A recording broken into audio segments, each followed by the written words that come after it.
आज का जो टॉपिक है हमारा वो है इलेक्ट्रॉनिक कॉन्फ़िगरेशन के बारे में। So let's start. The objective of our today lecture is that define electronic configuration। फिर उसके बाद हम रूल्स करेंगे इलेक्ट्रॉनिक कॉन्फ़िगरेशन के बारे में। Then write the full and abbreviated electronic configuration of the elements from any period of the periodic table। लेकिन हमारा ताल्लुक फर्स्ट 18 के साथ है, चूंकि कोर्स में पहले 18 शामिल है, सो हम ट्राई करेंगे कवर करें।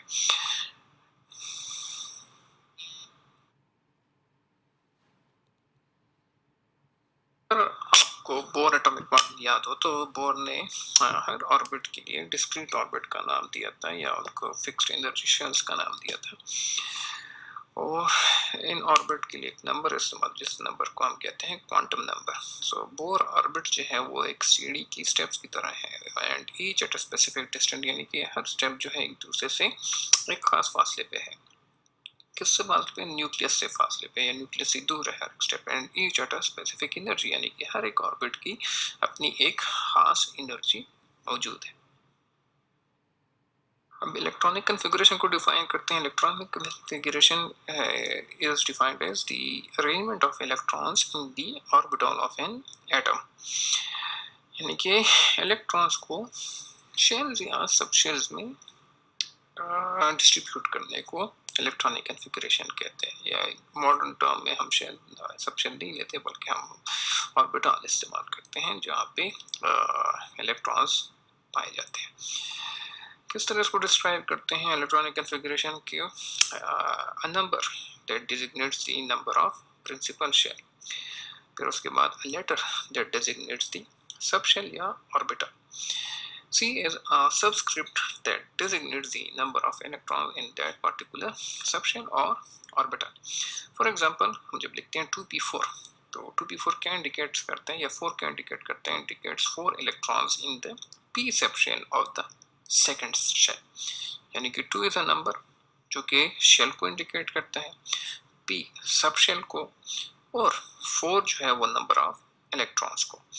सिमिलरली अगर हम लिखते हैं 3d8, तो वो इंडिकेट करता है 8 electrons in the d subshell of the third shell. Now, in order to write an electronic configuration, we need to know the rules। यानी कि इलेक्ट्रॉनिक कॉन्फ़िगरेशन को लिखने से पहले इसके लिए चंद रूल्स हैं जिसको समझना ज़रूरी है इलेक्ट्रॉनिक की कॉन्फ़िगरेशन करने के लिए।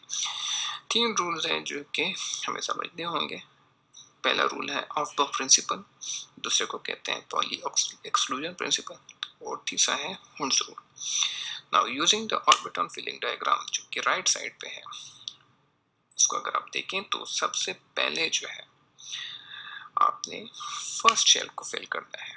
और फर्स्ट शेल में हमने लास्ट स्लाइड में देखा था या लास्ट लेक्चर में हमने पढ़ा था कि एक सब शेल में या एक शेल में फर्स्ट शेल जो कि शेल है उसमें मैक्सिमम 2 इलेक्ट्रॉन्स आते हैं, यानी कि उसकी n वैल्यू 1 थी and 2 multiply by 1 is equal to 2, यानी कि 2 इलेक्ट्रॉन्स उसमें आएंगे।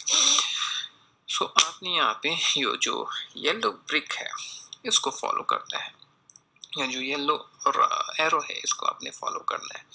तो सबसे पहले 1s2 की फीलिंग होगी, फिर उसके बाद 2s2, फिर 2p6, देन 3s2, 3p6। ठीक है जी, इस तरीके से आपने इन ऑर्बिटल्स की फिलिंग करनी है, और ये रूल आपने समझना है इसको। जो फर्स्ट रूल है, जो आफ्टर प्रिंसिपल है, वो हमें ये बताता है कि इलेक्ट्रॉन जो है वो सबसे पहले लोएस्ट पॉसिबल एनर्जी लेवल्स या ऑर्बिटल को ऑक्युपाई करते हैं। सो इसकी जो ऑर्डर ऑफ फिलिंग है इलेक्ट्रॉन्स की वो इस तरह होगी, यानी कि अगर आपके पास इलेक्ट्रॉन्स हैं 10 इलेक्ट्रॉन्स हैं या 12 है या 18 है, तो किस तरह आप इसको डिस्ट्रीब्यूट करेंगे? सबसे पहले आप 2 इलेक्ट्रॉन फिल करेंगे, सबसे पहले आप इलेक्ट्रॉन फिल करेंगे 1s में, अगर इलेक्ट्रॉन रहेंगे तो फिर 2s की फिलिंग होगी, फिर 2p, 3s, 3p। इस तरीके से आपने इलेक्ट्रॉन्स को फिल करना होगा। पॉलीज एक्सक्लूजन प्रिंसिपल, ये जर्मन नोबेल प्राइज विनर है, इन्होंने ये रूल दिया था और ये रूल कहता है कि no two electrons in the same atom can have the same set of 4 quantum numbers, that is the maximum number of electron in an orbital is limited to 2। यानी कि जो मैक्सिमम रेंज है electrons की orbital में वो 2 होंगे। 2 यानी कि 2 से ज़्यादा इलेक्ट्रॉन्स किसी भी ऑर्बिटल में नहीं होंगे। अगर आप देखें इलेक्ट्रॉनिक कन्फिग्रेशन आगे आप देखेंगे एस सब शेल में जो है वो मैक्सिमम 2 इलेक्ट्रॉन्स आते हैं और पी जो सब शेल है उसमें 6 आते हैं, लेकिन P sub shell further divided है इनटू 3 सब शेल्स। तो वो होते हैं P X, P Y and P Z, को हम ऑर्बिटल्स कहते हैं। तो उनमें फिर हर एक ऑर्बिटल में 2-2 इलेक्ट्रॉन्स आएंगे।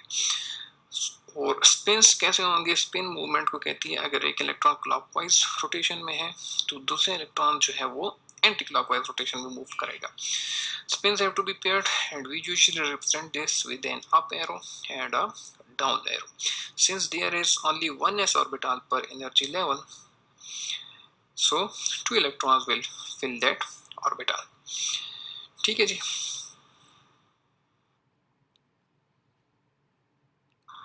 Holt's rule states that when you get to degenerate orbitals, you fill them all halfway first। यानी कि अगर आप degenerate orbitals की तरफ जाएं या उनकी फिलिंग स्टार्ट करें तो आपने सबसे पहले उनको हाफ फिल करना है। यानी कि अगर ऑर्बिटल डायग्राम हम देखें कार्बन का, तो कार्बन का एटॉमिक नंबर है 6। सो 1s में 2 इलेक्ट्रॉन्स पहले फिल करेंगे, 2s में 2 इलेक्ट्रॉन्स फिल करेंगे, बाकी रह गए 2 इलेक्ट्रॉन। तो ये 2 इलेक्ट्रॉन जो है ये इक्वली, यानी कि पहले अपने 2p को फिर हाफ फिल करना है। ठीक है, 2p में जितने ऑर्बिटल्स हैं उनको हमने फिर हाफ फिल करने हैं। डीजेनरेट ऑर्बिटल से मुराद ये है कि उनकी एनर्जी जो है वो सेम होती है। So the 3p orbitals on each level are degenerate because they all have the same energy। अगर कार्बन में देखें तो कार्बन में हमारे पास 2p है। ठीक है जी। सो 2p में जितने इलेक्ट्रॉन्स होंगे वो सबसे पहले आपने हाफ फिल करने हैं। सो कार्बन का जो डायग्राम है वो फिर हो जाता है जो 2p में 2 इलेक्ट्रॉन हाफ फिल्ड होंगे। नाइट्रोजन का अगर हम देखें तो नाइट्रोजन का एटॉमिक नंबर जो है वो हमारे पास 7 है। ठीक है जी। सो फर्स्ट शेल या जो 1s में ऑर्बिटल में 2 इलेक्ट्रॉन्स आ जाएंगे, 2s में 2 इलेक्ट्रॉन्स आएंगे और फिर जो 2p ऑर्बिटल्स हैं उनमें जो 3 इलेक्ट्रॉन्स हैं वो 2p की 3 ऑर्बिटल्स में हाफ हाफ फिल्ड होंगे। सिमिलरली अगर ऑक्सीजन का देखें एटॉमिक नंबर 8, तो पहले हमने 1s2 उसमें तो आ जाएंगे, उसमें कोई मसला नहीं। फिर 2s2 2 इलेक्ट्रॉन वहाँ पे चले जाएंगे।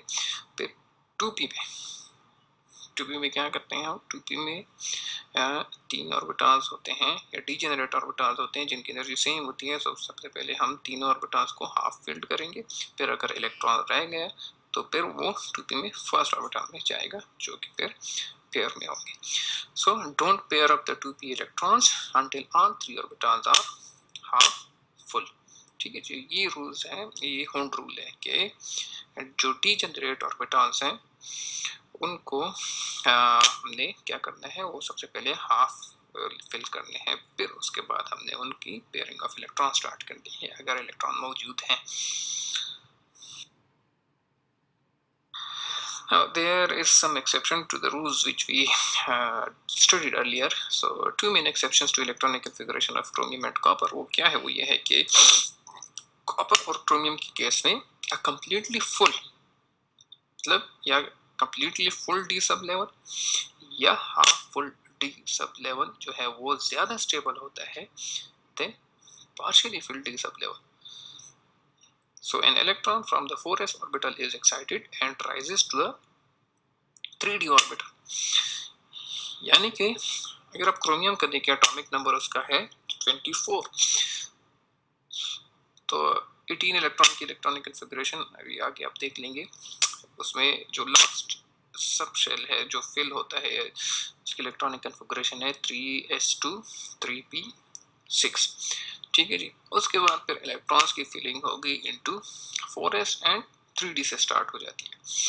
सो जो क्रोमियम की इलेक्ट्रॉनिक कन्फिगरेशन है that is 4s1 3d5। So जो हाफ फिल d ऑर्बिटल है that is more stable than partially filled.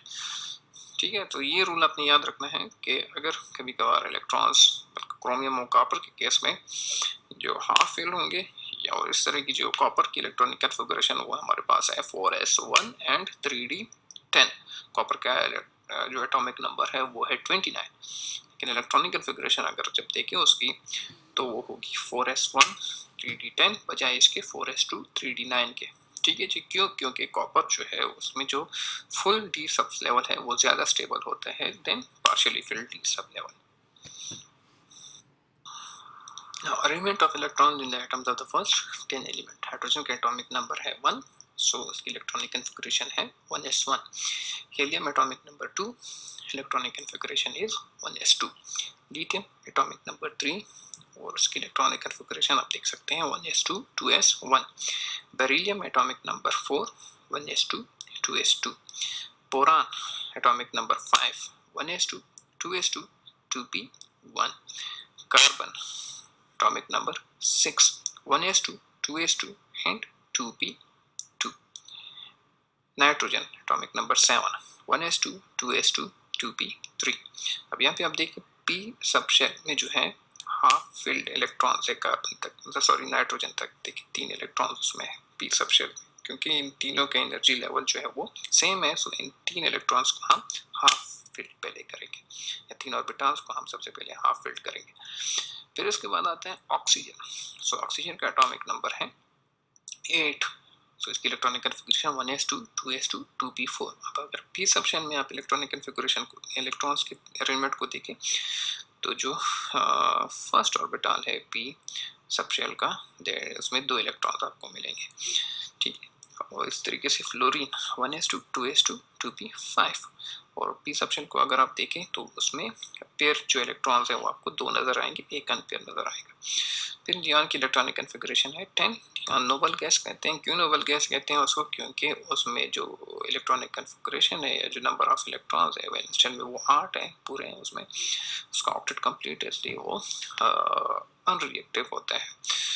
ठीक है, सो उसकी इलेक्ट्रॉनिक कन्फिगरेशन है 1s2 2s2 एंड 2p6। और अगर आप p सबशेल में इसके इलेक्ट्रॉनिक कन्फिगरेशन को देखें या नंबर अरेंजमेंट ऑफ इलेक्ट्रॉन्स देखें तो तमाम जो 3 p के ऑर्बिटल्स हैं वो कंप्लीटली फिल्ड है, यानी कि उसमें सारे इलेक्ट्रॉन्स पेयर्ड है, 6 इलेक्ट्रॉन्स है टोटल।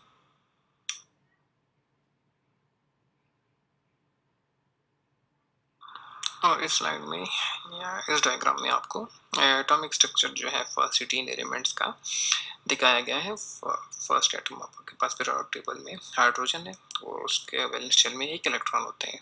हीलियम है, फिर हीलियम के वैलेंस शेल में 2 इलेक्ट्रॉन्स। फिर लिथियम है, उसका फर्स्ट शेल में 2 इलेक्ट्रॉन और सेकंड शेल में 1 इलेक्ट्रॉन होता है। सो ये एटॉमिक स्ट्रक्चर है फर्स्ट 18 एलिमेंट्स का। इस तरीके से आप इसको ड्रॉ करेंगे, नंबर इलेक्ट्रॉन्स और ऑर्बिट्स को आपने इस तरह से ड्रॉ करना है। ठीक है, अगर क्वेश्चन आ जाए कि draw the atomic structure of the beryllium या boron having atomic number 4 and 5, तो इस तरीके से फिर आपने उसका इलेक्ट्रॉनिक कन्फिगरेशन और साथ में फिर स्ट्रक्चर ड्रॉ कर दिया।